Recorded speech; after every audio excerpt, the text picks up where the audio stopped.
की middle east से आ रही एक बड़ी खबर से, जहां इस जंग के बीच भारत के लिए एक अच्छी खबर है कि एक और जहाज भारत के लिए रवाना हो चुका है। नौसेना की सुरक्षा में जग लाटकी यूएई से सुरक्षित निकल चुका है। फुजैरा पोर्ट के पास हाई रिस्क समुद्री क्षेत्र से यह जहाज निकल चुका है, जिसे नौसैनिक एस्कॉर्ट कर रहे हैं और ये भारत की तरफ बढ़ रहा है।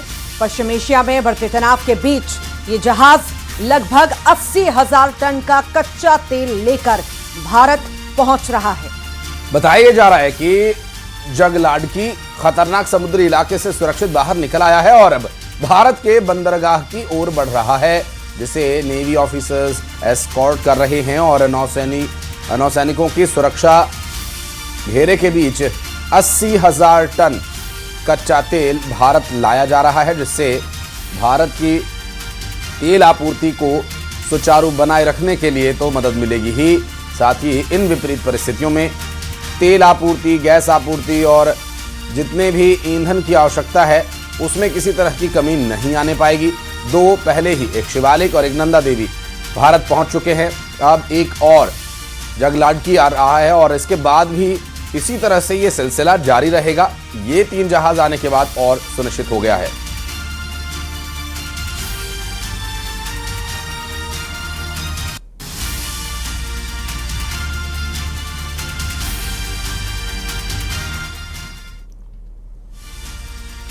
मिडिल ईस्ट में चल रही जंग के बीच अब तेल की सप्लाई को लेकर पूरी दुनिया की चिंता बढ़ती जा रही है। खबरें ये सामने आ रही हैं कि ईरान अब दुनिया को तेल की बूंद बूंद के लिए तरसाने की तैयारी में है। स्ट्रेट ऑफ होर्मुज लगभग बंद करने के बाद ईरान अब तेल सप्लाई के एक और अहम रास्ते को हूती विद्रोहियों की मदद से बंद करने की प्लानिंग कर रहा है।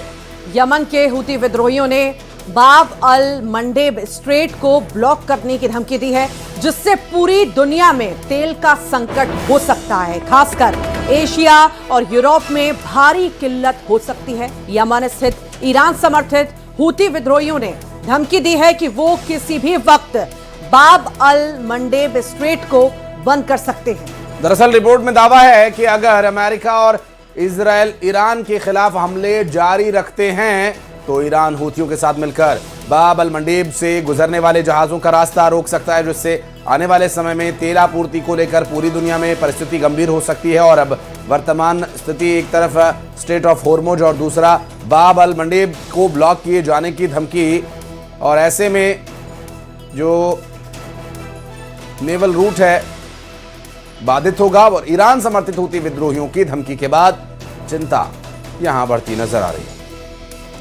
दरअसल कई दिनों से मीडिया से गायब होने रहने वाले नेतन्याहू का एक नया वीडियो सामने है, जिसमें उन्होंने पूरी तरह से सुरक्षित होने की बात कही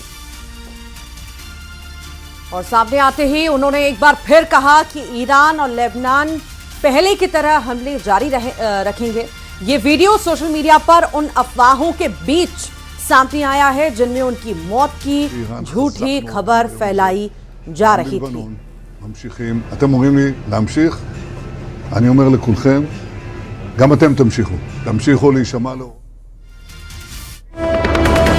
तो अमेरिका की धमकियों के बावजूद ईरान लगातार अपने पड़ोसी देशों में भी हमला कर रहा है, जहां पर ईरान अमेरिका और इजराइल के एयर बेस को निशाना बना रहा है। दरअसल ईरान के ड्रोन हमलों में कुवैत के इंटरनेशनल एयरपोर्ट को निशाना बनाया गया।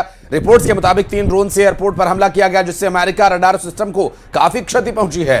तो वहीं कुवैत के रक्षा मंत्रालय ने दावा किया कि सेना ने 5 और ड्रोन मार गिराए हैं।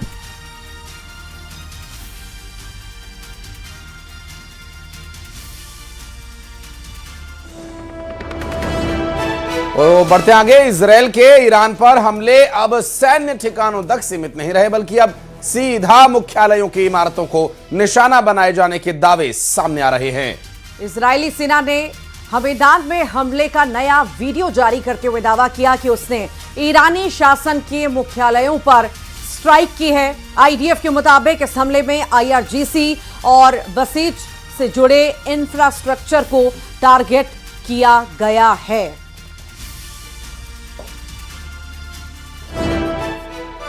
और इस जंग में ईरान ने पहली बार सेजल बैलिस्टिक मिसाइल का इस्तेमाल करने का दावा किया है। ईरानी मीडिया IRIB के मुताबिक ऑपरेशन टू प्रॉमिस 4 की वेव 54 में इस मिसाइल को लॉन्च किया गया। सेजिल मिसाइल को ईरान की बेहद अहम बैलिस्टिक क्षमता के तौर पर देखा जाता है। इसलिए इसका पहली बार इस्तेमाल सिर्फ एक लॉन्च नहीं बल्कि सीधा स्ट्रेटेजिक एस्केलेशन माना जा रहा है, जिसे सेजिल सॉलिड फ्यूल पर चलाया जाता है, जिसके चलते इसे लॉन्च करने में कम वक्त लगता है और दुश्मन को संभलने का मौका तक नहीं मिलता।